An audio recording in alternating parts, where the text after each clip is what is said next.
Good morning, good afternoon, and good evening, everyone, wherever in the world you may be joining us from today. My name is Francesco Del Carpio, and I am the CFAL York Operations Coordinator. I would like to officially open the first session of the Environment, Social, and Governance and Practice Speaker Series with a land acknowledgement. We acknowledge and recognize that many Indigenous nations have longstanding relationships with the territory upon which our campuses are located that precede the establishment of York University. The area is known as Takaranto and has been caretaken by the Anishinaabe Nation, the Haudenosaunee Confederacy, and the Huron-Wendat. It is now home to many First Nation, Inuit, and Métis communities. We acknowledge the current treaty holders, the Mississaugas of the Credit First Nation, and that the territory is subject to the Dish with One Spoon Wampum Belt Covenant, an agreement to peaceably share and care for the Great Lakes region. As this is an online event, our participants may be joining from various locations, so I strongly encourage you to learn about the traditional land upon which you are located. With this, I welcome our moderator, our speaker, and our participants from around the world. Welcome to our webinar. For those who may not be familiar with CFAL York, our center was established in 2020 and started its operations in 2021. CFAL York was created in collaboration between the United Nations Institute for Training and Research, UNITAR, and York University with York Region to develop and deliver training and knowledge sharing, as well as capacity building programs across 5 focus areas, which are disaster risk, emergency management and humanitarian actions, health development, environment and climate change, entrepreneurship, digital technology and economic development, equity, diversity and inclusion, and advancing the UN Sustainable Development Goals. Without further ado, it is my great pleasure to introduce our moderator, Alia Abbas. As the CEO and founder of Alia Consulting economic development firm, Alia leverages her extensive background in disaster and emergency management, as well as business continuity to drive the success of her firm. Alia Consulting specializes in providing crucial support to economic development organizations, particularly in disaster and emergency preparedness, with a strong focus on business continuity. Alia's exceptional work and unwavering dedication to economic development has earned her international recognition and prestigious awards.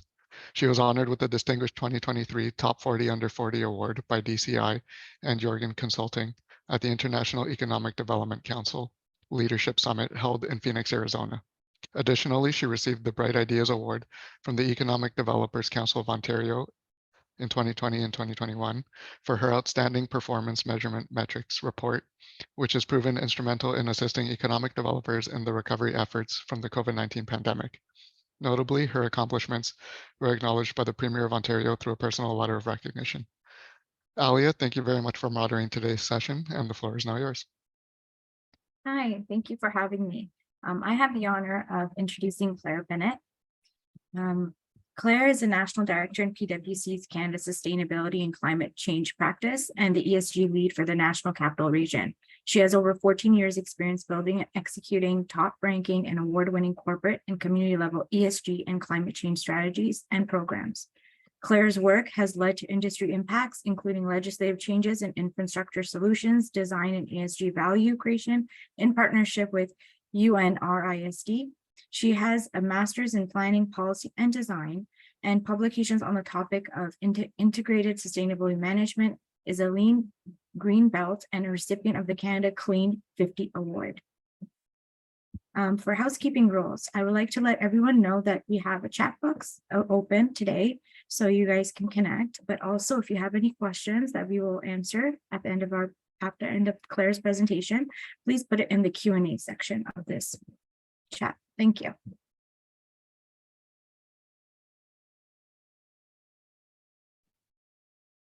Hi, everyone. Well, thanks for having me. I'm going to share my screen now.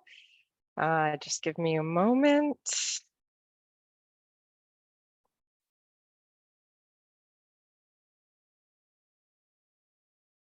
To go.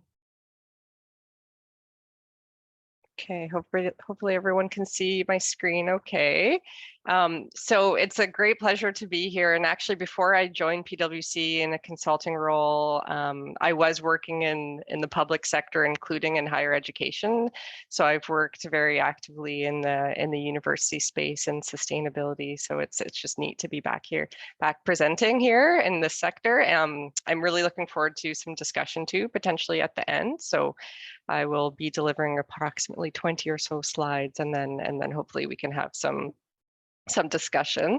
And apologies, my screen in here is on the side, so I'll be looking over a little bit to the side. Ultimately, I have some session objectives today. So just in terms of the learnings and what we'll be focusing on before presenting the agenda. So ultimately, hoping to enhance understanding of the drivers of ESG reporting.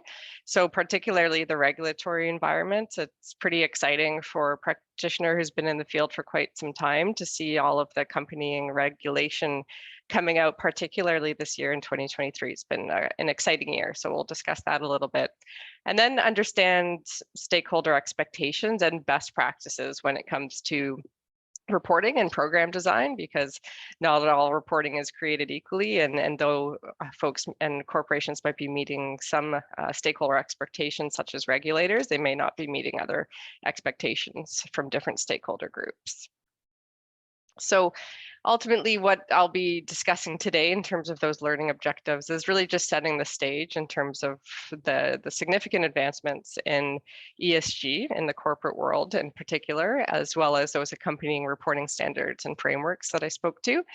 And then considering ESG in the realm of value creation, because increasingly we're seeing integrated approaches to sustainability. It's no longer just establishing a sustainability strategy or even report on its own. It's actually moving towards integrated strategy, showcasing value creation and considering ESG just as another business risk and opportunity, and then doing so in terms of reporting as well, so that reporting is also integrated. All of your most material business risks, ESG included, is considered within your annual reporting, showcasing how you are engaging and managing on those key impact areas, as well as the process to do that, to be able to do that. And that starts with the materiality and impact assessment.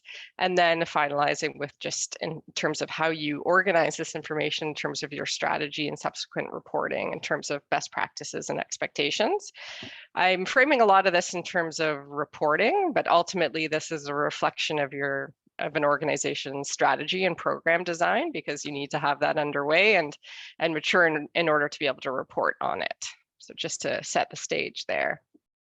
So a bit of a busy slide, but this is just to showcase really the massive momentum in ESG that we're seeing in terms of those expectations and alliances and financing coming along. And this will inform a lot of the presentation as well in terms of coming at the end in terms of those best practices. So we are seeing large organizations not having the annual reports passed, for example, because shareholders are not satisfied with their reports in terms of ambition levels or potential notion of greenwashing. So large clients and even large firms getting in the news in terms of a negative way, in terms of annual reporting of data. So data quality and ambition levels of corporate targets, for example, related to greenhouse gas emissions and net zero. We're also seeing massive momentum related to sustainable financing. It's not just green financing, actually. And so we're seeing financing all over the board. A few months ago, maybe a year now, we're actually seeing bonds related to wildlife bonds and protection and anti-poaching bonds, which is really interesting to see. But the amount of investment in these areas and taxonomy growing around those is really driving this in terms of that sort of corporate valuation. And I know it's not always nice to think about nature, for example, and valued that way, but it does put it in terms of those capitals that corporations know and can show impact on in terms of their organization's contribution, for example.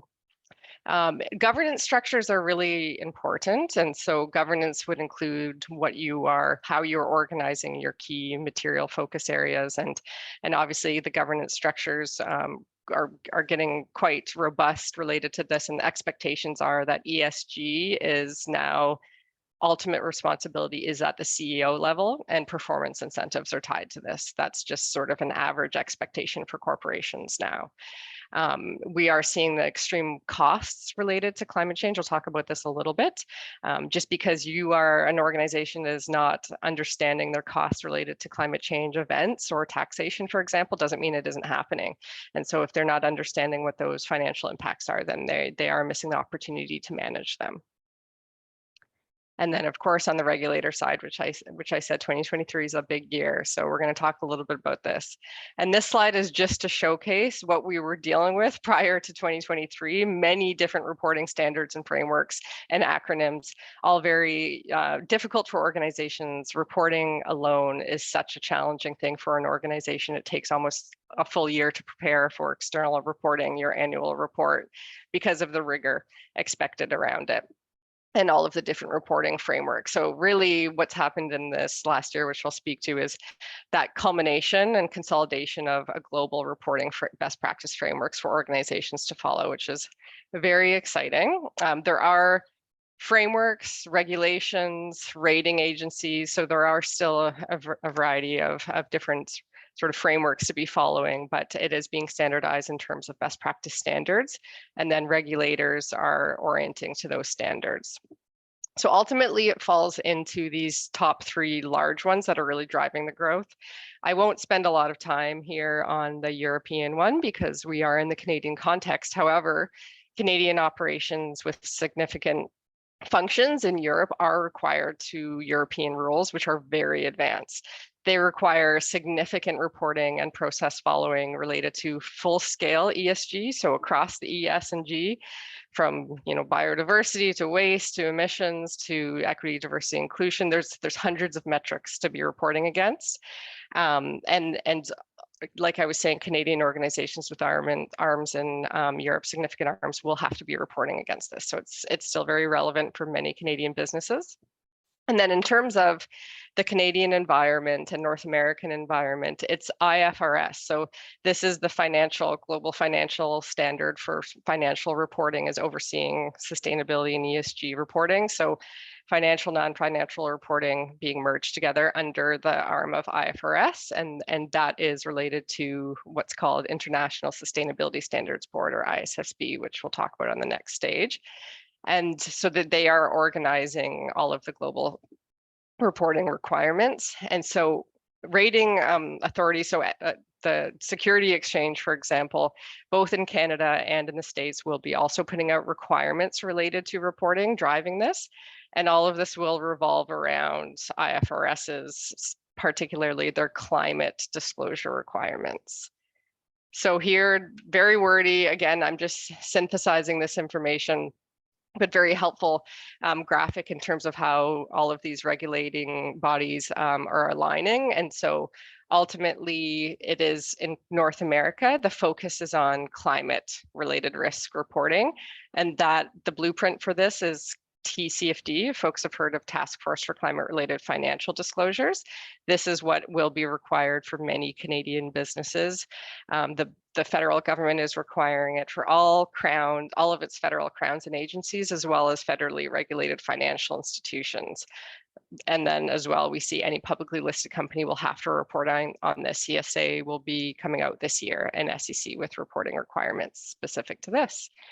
And a lot of this is focusing on the notion of materiality. And so what is most material to your business, in addition to net zero related goals, and taking that process to determine that through an impact or scenario analysis of your most material areas.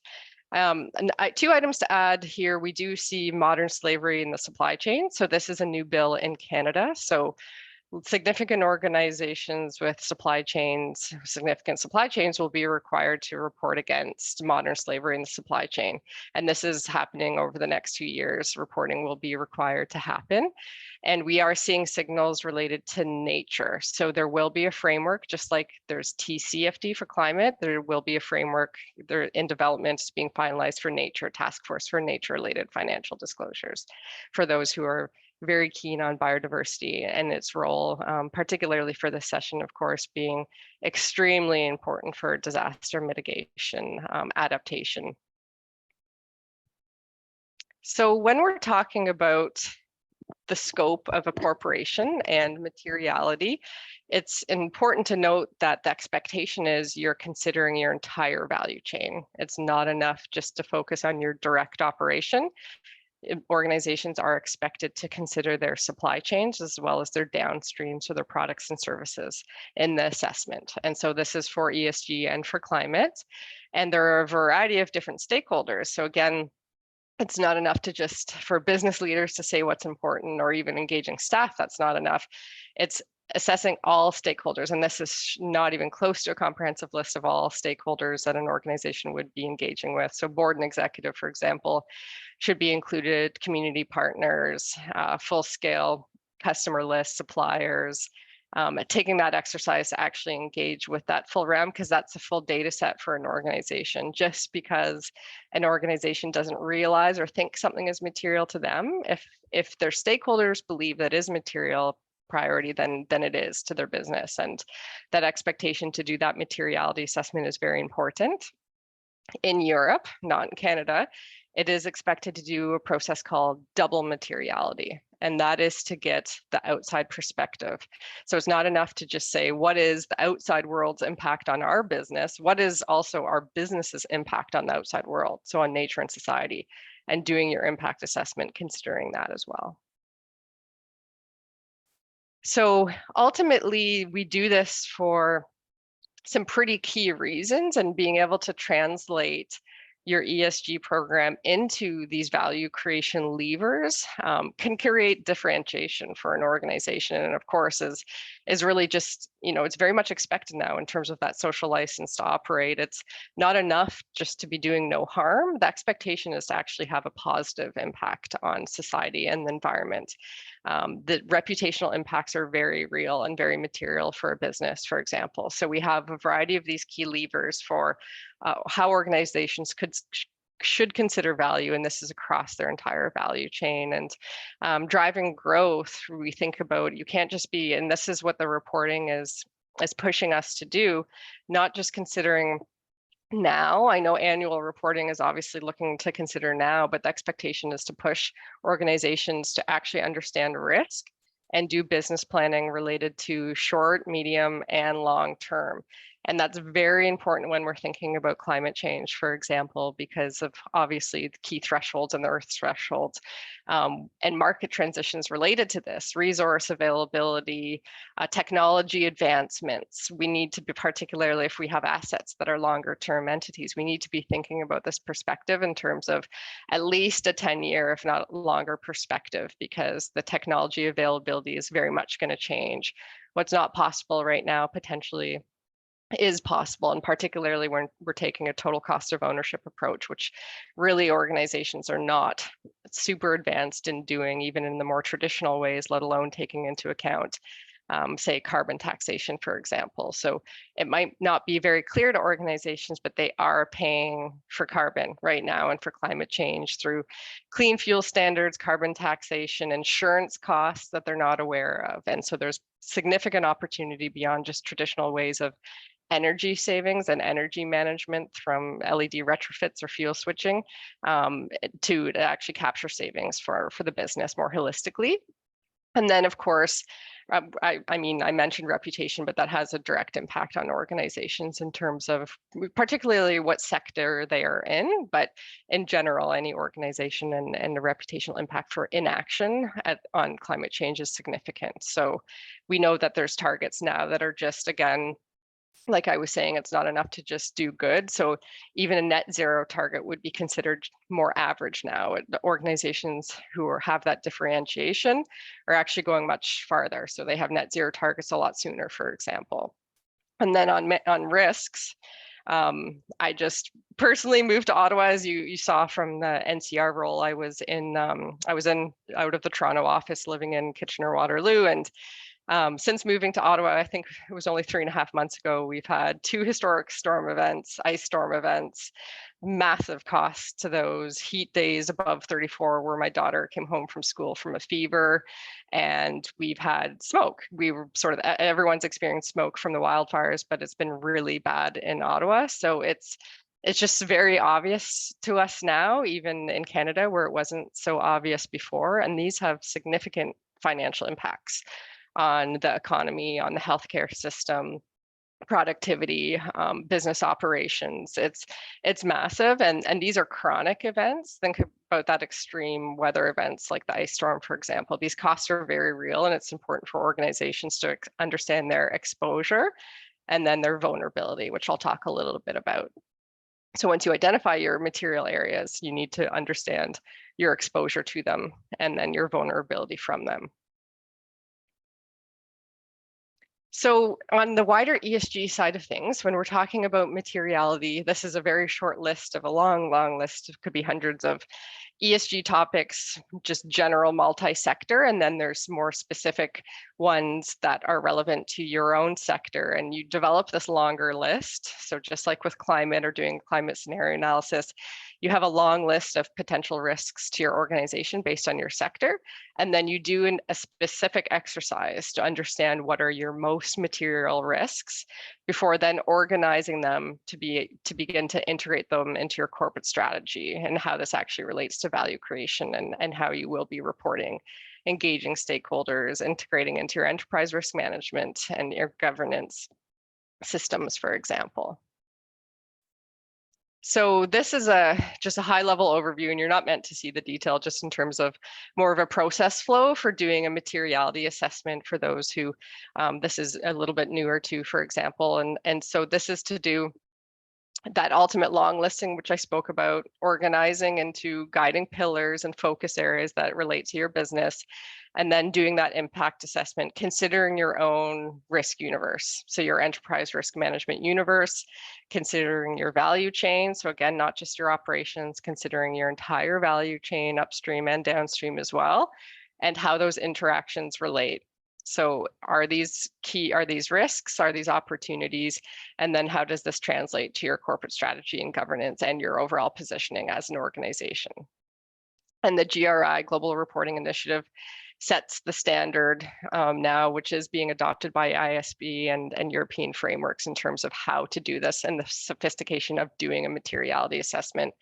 Like I said, in Europe, they're much more rigorous and advanced, and they do require a double materiality assessment. We are seeing a lot of organizations in Canada wanting to do a double materiality assessment, which is fantastic. It just provides, data is power. If you don't have the information, you can't manage it, as we've all heard. So it's more of a data set. It's a wider picture to understand your business impacts. So both risk and opportunity. So I talked a little bit about this, and this is what we see from the TCFD framework, so Task Force for Climate-Related Financial Disclosures, and how we are assessing both physical and transition risk and opportunity. And it's a really great way to conceptualize how we would assess impact to across wider ESG, which is now the expectation. TCFD has really been a fantastic framework for corporations because it really has linked and connected climate change, I would say, for the first time to the corporate operation. So your cash flows and your operations and your outputs, and what this actually means in terms of business impacts. And so I mentioned a little bit in terms of acute weather and chronic weather from personal examples. And so this would be an acute weather storm impact on the physical side to chronic, so more long-term temperature increases, for example. Do you have a business with a lot of assets and physical assets? Then the physical side is very important for businesses who do not have that. Of course, transition is a little bit more important for them. Most organizations need to do both the physical and transition assessment, and you're assessing what your key risks are as an organization. Are you a nuclear organization? What are your risks and huge opportunities in terms of energy transitions, for example? Every organization is very unique in terms of their key risks and opportunities. Technology availability, what sort of EVs are going to be available, heating, cooling systems, for example, in 10 years, and comparing that to your asset life cycle planning, for example. And then we have the market risks and reputational, policy, and legal, which I spoke of. So policy, legal, relating to taxation, insurance costs, obviously the regulatory environment that I spoke to, and I'm sure folks have all heard on this call. But big news is, like, real life stuff is happening here. The news around State Farm stopping insurance of new buildings in all of California. This is serious stuff, and it's going to hit the pocketbooks of businesses and people alike. It's just purely numbers. The insurance and reinsurance industry has been the most involved in climate change research for the longest time, simply because for them, they knew it was a business risk. They have the most to lose. They have to be doing this. And so a lot of work happening within public safety and insurance environments to really understand the impacts here and if it makes business sense to them.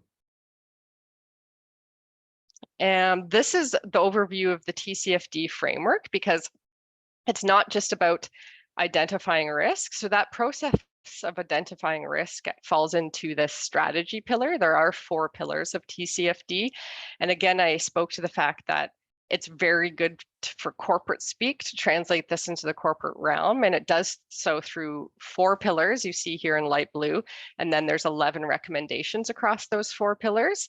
And that process for identifying risk is actually in the strategy pillar. The process for how you manage risk is in the risk management pillar. The governance section is, it's quite clear. It's in terms of how your risk and impact areas is incorporated into your entire governance structure. So all of your key roles, CEO level, your committees, your board, who is hearing about what, who's involved in what, at what frequency and how.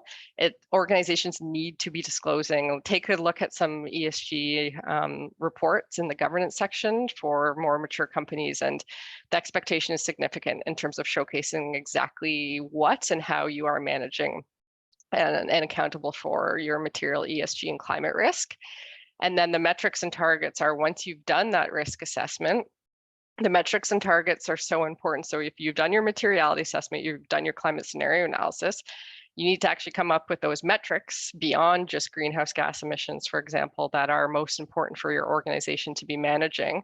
And then if your short list of most important impacts and metrics, you should be having targets attached to those, baselining those, showing historical progress year after year against those targets and your baseline year. And so it is expected to have, you don't need to have targets as an organization over hundreds of different metrics. You do need to be reporting against a large set of metrics. You don't necessarily need targets if they're not material to you. So these targets are very important for your internal performance management and your external communication of performance through your reporting. So ultimately, and this is what so we've talked about the materiality assessment process and what the expectation is.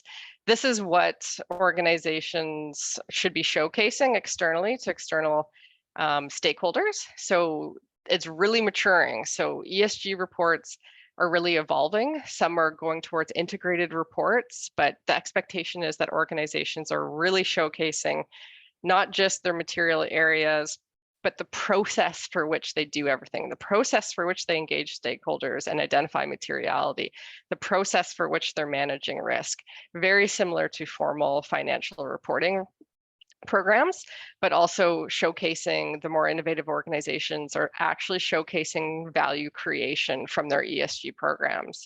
And this is with a specific metric. What is the financial impact or percentage increase that you're having in terms of your impact as an organization, on the community, on the environment, and how is this creating value to the business and its stakeholders? And the expectation, as I've already mentioned, that this is fully integrated into your enterprise risk management and impact measurement program. Your governance structures, performance is tied to this. There's very basic things we are looking for to assess maturity. And then you have the obviously third-party assurance would be an increasing expectation, and some reporting requirements. The ones in Europe require third-party assurance, a company actually looking at your data and metrics to make sure that they are actually robust. Data quality is a big issue in itself, right? Organizations figuring out how to get this information and data and improve it. Organizations can use proxy data, but of course, primary data sources are the best, and there are accounting frameworks for some key environmental metrics, for example, like greenhouse gas emissions, but not for all. And then reporting standards to showcase you are aligning to these best practice reporting standards, translating all of the work organizations are doing into a way that is expected from these reporting frameworks and stakeholders, for example.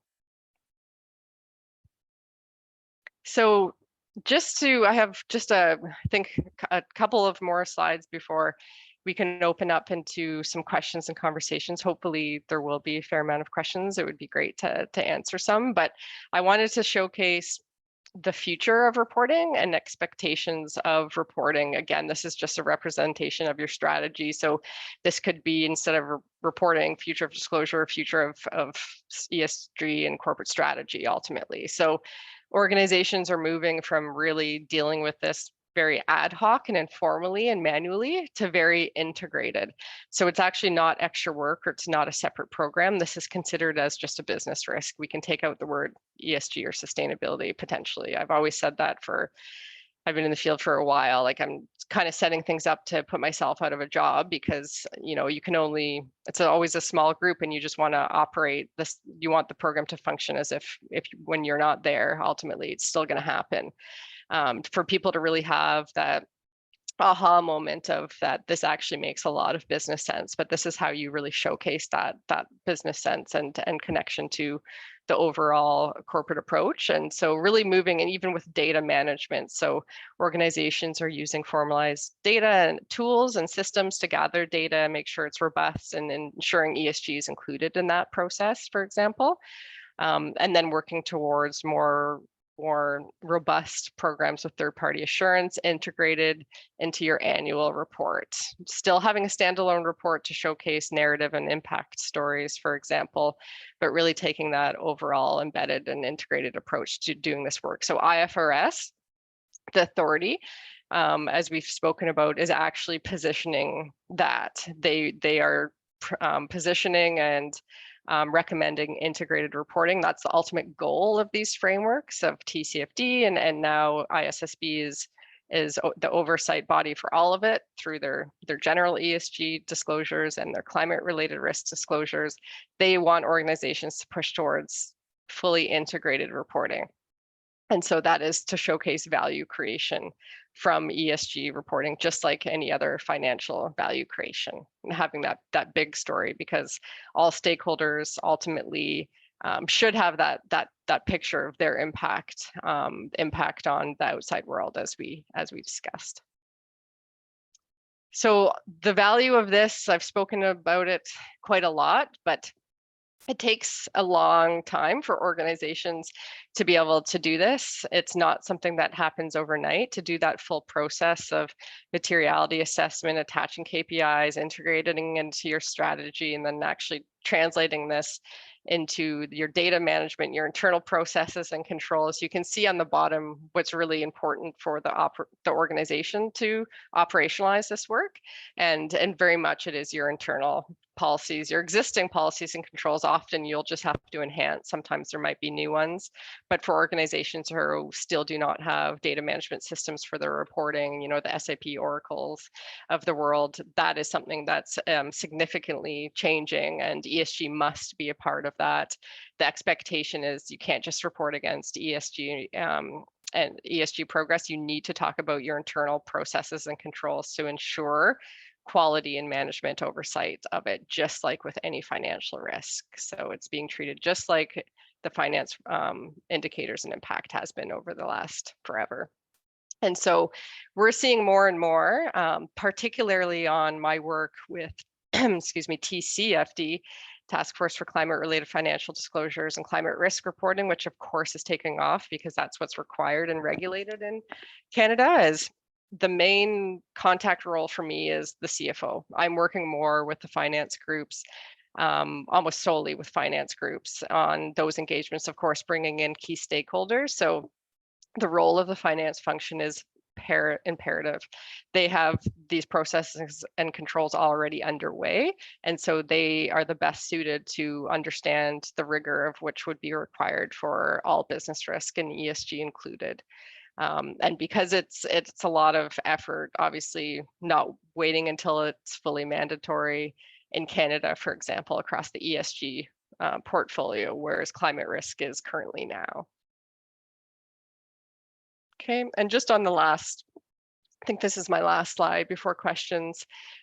This is ultimately the full scale of value of why we're doing this. So I talked a little bit about those key value levers at the beginning, but this is ultimately the value it creates for organizations in terms of those who are more strategic and advanced. So we saw that progression from ad hoc in terms of integrated programs to strategic. And this really is the difference. Organizations who are actually can create market share and value and engagement, massive efficiencies, dollar savings through actually engaging, measuring the impact, and having this centralized as a part of the business. So treating ESG, like I was said a million times, just as a traditional business risk and opportunity, it really does pay off in spade.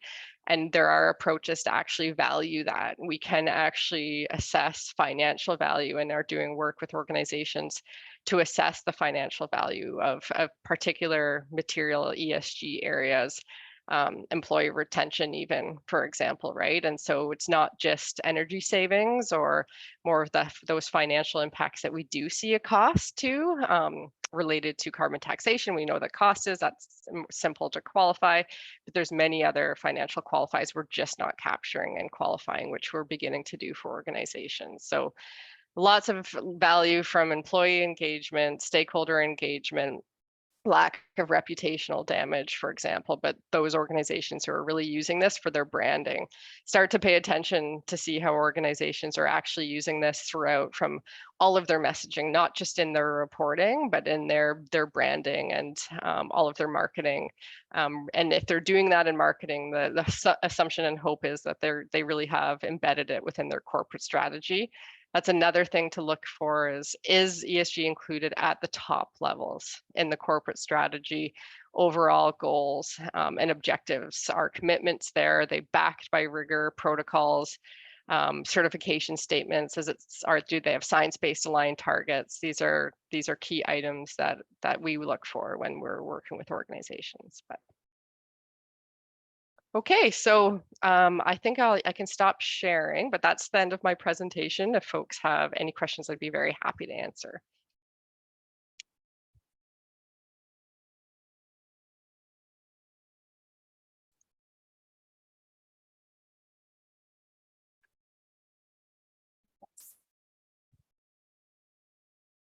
Are there any questions from the audience?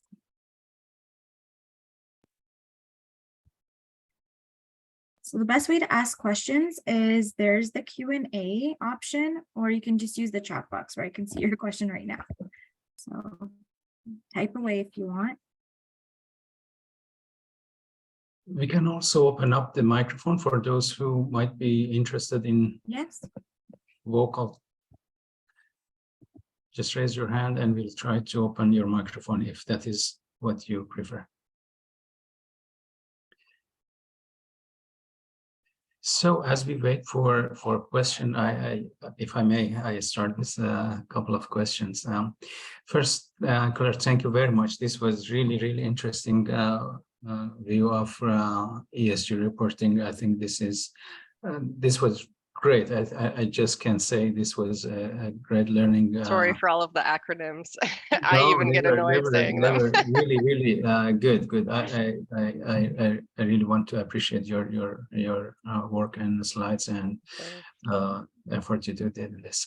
Now, my question is about, I have some questions, but in the interest of time and giving opportunity to our participants to ask questions, I start with one. How much current ESG reporting is related to UN SDGs in overall? Just wonder how that works for now. The UN SDGs are very interesting because they have a whole lot of power in the fact that organizations have really got behind them. Every organization, I think there's no client that we work with that isn't attaching their program to the SDGs. So they really help on the value creation perspective. So they're not a corporate framework or regulatory environment. They provide the global blueprint for which all of us need to work towards to create a sustainable planet, because it's not just greenhouse gas emissions. We know that it's all of our planetary boundaries and ensuring that we do so in an equitable way with equity deserving groups. And so they really provide that blueprint for organizations to localize them at the corporate level. And so what we're doing with organizations is to take a concerted exercise to map which SDGs they have the most impact on. So think about it like materiality. So first of all, to answer that question, they are that global blueprint. They're not a reporting framework. They're not a rating agency. They're not a regulatory body. They are a blueprint to follow and to map your program on. And then we create rigor for which organizations can align to which SDG they have the most direct material impact on. So if I am looking at an organization or doing a peer benchmark or working with an organization and they say that they contribute to all 17 goals, then I know they haven't done any exercise like that, right? Because they don't. They might have slight indirect interactions with all of them, but that's not what you should be focusing your time and energy on if you don't have the most meaningful impact based on your operation. And so really there should be 6, 7 max of which you're really aligning your program to creating value and showcasing value and commitments at that local level to the global scale, if that helps. Thank you very much. Thank you. Good to know. I just saw there's a question that came in the chat box from Amanda Galusha.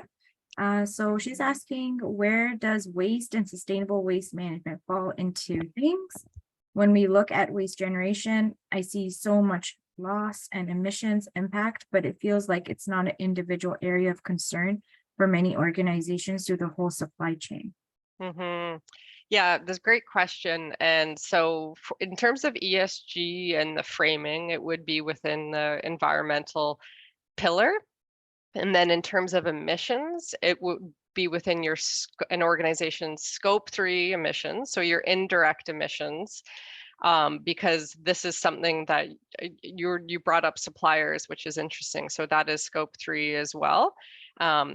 But your waste impacts are related to, again, more indirect. So some organizations aren't even reporting their scope 3 emissions. They're reporting just their direct usage of electricity or actual generation of natural gas, for example, in fleet and fuel. So the waste is an opportunity because it's in our face. It's something that's very tangible, something that we see. And if organizations are not doing a good job of it, then it's very obvious to organizations. So I actually consider this a bit of a low-hanging fruit, that it would be necessary for organizations to have their own solid waste, like corporate program. And I think you also mentioned hazardous waste, because then that actually flows into environmental compliance, potential environmental damage remediation. So that's a little bit broader. It could even be linking to biodiversity as well. So that does need to be managed more holistically, because that could be a regulatory impact for you. And even with waste management, it could be that. So you're identifying what's material to your organization. If waste does come up, then that's something you would do an impact assessment on to see where it's most impactful across your operation. But just in terms of accounting and how we account for that, it would be an emission source. It's absolutely one of the scope 3 emission sources for which we actually can easily get primary data on. You just get data in terms of the weight, the kilograms of from your contractors, for example. Thank you. So there's another question that came in from Katja Magarin. She's asking, I'm an emergency and continuity manager within public safety organization. It is difficult at the best of times to even conduct a hazard, risk, and vulnerability analysis. Tying it into climate change is even more difficult, and creating an appetite for mitigations and adaptations to the results of the HRVA finding is impossible. Do you have any advice on how to entice senior leadership in an organization not to that is not beholden to shareholders? Yeah, I would say you still have regulation. Regulation and reputation are massive. And I love clients who have backgrounds like you, because their hazardous waste management assessments and systems are so rigorous that they generally have wonderful programs to start with. So they already have protocols in place, they're doing the work.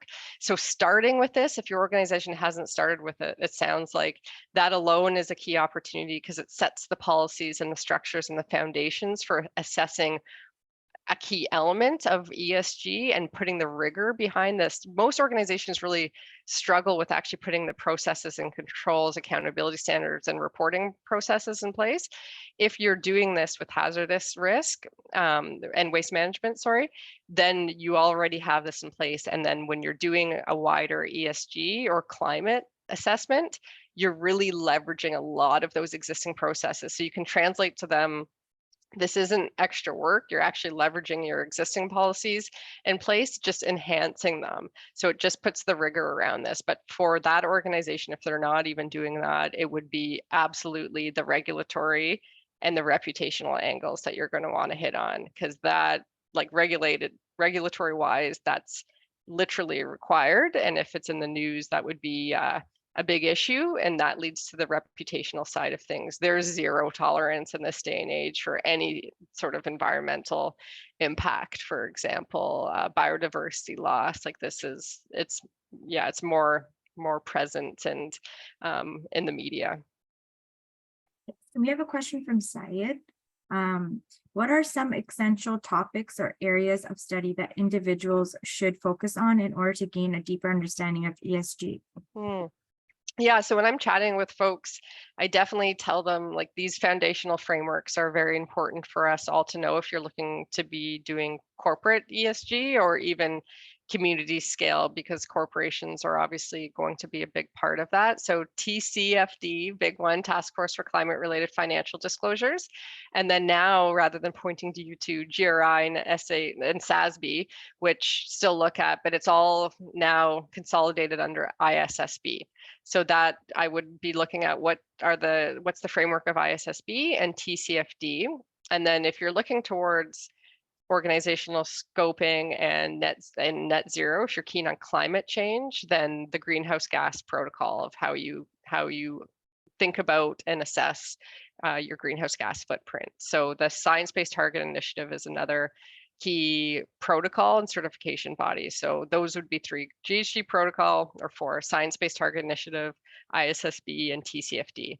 And then if you really like nature, start to look at TNFD as well. Thank you. Amanda has a question again. I will be going to Germany to start a master's in environmental governance in a few months, and I'm excited to learn more about EU standards. What do you think I should keep in mind or consider as I learn from a European perspective, considering I might come back to Canada for future jobs? Honestly, you're going to get the best education then on the European perspective, because they're doing everything that they're doing what we're doing, but more comprehensively and in depth. So, and hopefully, and I would love to say likely, we will be going that route. So maybe when you come home, we'll have similar requirements stemming from ISSB.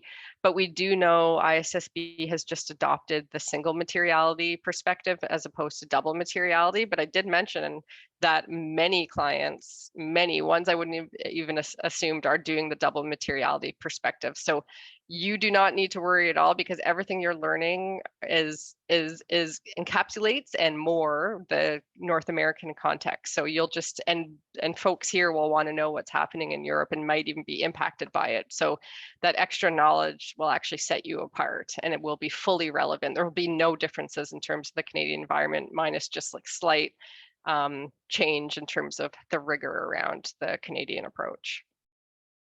And we have a question from Syed again. So is it safe to say EU has a better ESG framework in place? And do you think it's making much impact in terms of their numbers, like GHG emissions? Yeah, they definitely have a much more advanced program in terms of the requirements. Some organizations, as we've heard, are pushing back on this. I mean, part of the argument is not that I agree with, but reporting is a lot of work for organizations. So you literally you don't want to detract from someone's role in terms of completing work, obviously just to be doing reporting, but reporting is so important in terms of getting the data and making sure that you actually are making progress on your material emissions. And so yes, not only would the greenhouse gas targets be happening sooner, they would be happening with more information in terms of the fact that we know they're being done properly. There's so many emission sources that likely are not getting captured in North America because people are only required to report on partial emissions, so scope 1 and 2, whereas in Europe they need to be reporting across almost all emission sources and be getting third-party assurance from an expert third party to say they're accounting for everything. So there's no lost emissions. So for that reason, they are likely a little bit more progressive, but we do need to look at the grids as well, because your emission intensity number is calculated by the grid, partially of which you're working within. So your electricity grid, for example, and your heating grid. So in Quebec and BC and in Ontario, it's very low. I mean, I think we're putting some natural gas plants back online, so it's going to change in Ontario, but the grids in Alberta, your emissions are inherently higher, like they're still using coal. And in Europe, they're still using some fossil fuel, more fossil fuel than we are even in Ontario, for example. So you have to look at the grid and their energy systems, because everyone's you have to look at the baseline year and what is the number and the total emission sources. You don't want to just look at a target and say, oh wow, like they have a 100% target, that's great, but maybe their baseline year and their impact is super high, right? Way higher than it is somewhere else. So look at the numbers. The baseline years are more important almost than the target years to see how much they're actually outputting in terms of carbon emissions. And Claire, I just want to ask you, do you have any resources for our audience members that are curious about the subject to like read more about it, or any work that's being pushed out through PwC on this? Yeah, we do a lot of thought leadership pieces in terms of not just related to reporting standards and protocols, also in terms of the role of, say, the CEO, and governance structures are massive. So definitely take a look online in terms of what we're posting on thought leadership pages. But this is such a hot topic, as you all know. There's going to be a lot of amazing resources for this, and a lot of those bodies that I spoke of in terms of ISSB and SDGs as well, and TCFD, they partner with organizations like ours to put out a lot of these pieces. So we have a lot of shared publications with these reporting bodies. Yes. And then do you have any takeaways to give to our audience members as like tasks for them to look into? Yeah, sure. And I think it's really exciting now to be able to translate this for me in terms of business process and really putting the rigor around this. This didn't exist. So I was sort of trying to work on emerging areas when I was starting out in the field, and now they exist and they're globally adopted. So it's just very important for us all to be able to translate our message in that way to showcase the value, because how we present the case and the opportunity around this can make a big difference. And certain audiences need different messaging if we're talking to a CEO versus more junior staff or stakeholders, for example. And that's very important in terms of accessibility as well. Stakeholders, Indigenous communities need to be a part of this process. And Indigenous communities are not stakeholders. They are foundational members that need to be engaged in different ways. So we all need to make sure we're engaging and all the full stakeholder perspective in a way that makes the most sense for them. And it has to be tailored to them, but taking this information and making sure that it aligns to the organizational context. I think why I've been successful in my career is because I'm not presenting a solution that it makes zero sense. I'm going to force an organization to be ambitious, of course, and do something they might not fully realize, but it's going to align to their operation and administrative structure. It's going to be possible for them to do. So if we're promoting an idea that just doesn't make sense in terms of the culture, the structure of an organization, it's just not going to get traction. Thank you so much today for your presentation. I would like to hand it to Dr. Asbury. My pleasure. Thanks. Thank you. Thank you so much for moderating this session, Elia. This was great. Thank you. And also Claire for insightful answers to the questions.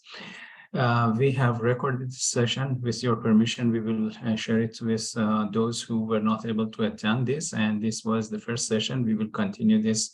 Francesco is going to share our next speaker, information about our next session.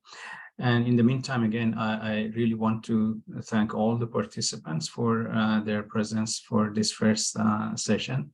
We, as you all know, this is quite a new area for many, and we are hoping that as we go, we attract more and bring in more participants and diversify in terms of even number of speakers from going beyond Canada. Currently, it's focused on Canada, and hopefully we will expand it as we go to bring in also information from or knowledge from other parts of the world sharing with us.